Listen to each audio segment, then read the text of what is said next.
Қайырлы күн достар, бүгін біз сіздермен нәзік деп аталатын салат дайындайтын боламыз.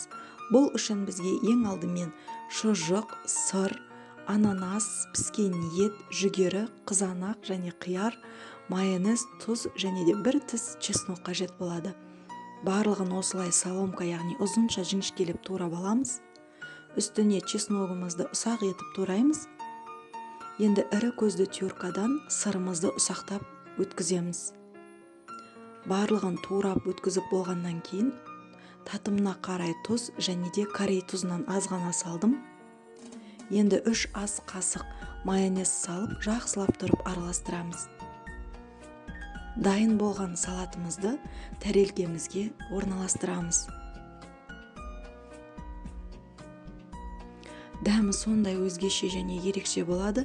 Мұнда ананастың, еттің, жүгері, қияр барлығының дәмі қосылып, өзіне тән бір ерекше дәм береді.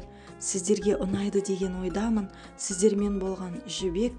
Келесі рецепттермен бөліскенше сау болыңыздар. Ұнаса лайк басып тіркеле кетіңіздер.